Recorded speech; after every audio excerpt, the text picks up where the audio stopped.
गुजरात में महिसागर नदी पर बना ब्रिज भर भरा कर गिर गया। इस दौरान कई वाहन नदी में जा गिरे। 2 लोगों की मौत की सूचना है, जबकि कई लोगों को रेस्क्यू किया गया है। यह ब्रिज 43 साल पुराना था। बड़ोदरा आणंद को जोड़ने वाला यह पुल उस समय गिर गया जब भारी ट्रैफिक था। एक ट्रक आधे टूटे पुल पर लटका नजर आ रहा है। फिलहाल रेस्क्यू ऑपरेशन जारी है। एक अधिकारी ने बताया कि यह घटना सुबह 7:30 बजे के आसपास की है। पुल टूटने की वजह से 2 ट्रक और एक पिकअप वैन सहित 4 वाहन महिसागर नदी में गिर गए। 3 लोगों को रेस्क्यू किया गया। पुलिस और स्थानीय लोग मौके पर हैं। फायर ब्रिगेड की टीमें भी मौके पर हैं। इस ब्रिज को आमतौर पर सुसाइड पॉइंट के तौर पर भी जाना जाता है।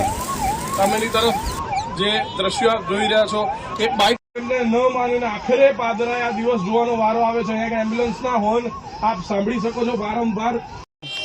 આપણે હેડી હેડી સરતાવડા સરતાવડા ભાઈ તમે પોલીસ વાળાને પડવા દે પણ દોયડા બોયડા હે તમાર કાટ એને એમ્બ્યુલન્સ છે હા ત્યારે જોઈન્ટ પડશે હા ઓ ભઈલું આમ આપણે તો કામ સરતાવડા ચાલે કઈ નાખો તમે એકલબારા છે ક્યાં ક્યાં પોલીસ વાળા બધાય ગાડીઓ બાડીઓના બધાય મુકાવે હેડા આપણે નીકળી વેલા હવે તમે કઈ જવાનું ના નીકળે યાર મારે ગંભીર જવાનું તો આપણે સિંગલ ઉપર જ જવું પડે અહીં તો ઉભા રહ્યા ઘેર જઈને ઉતાર આ જો આપણે થોડાક વેલા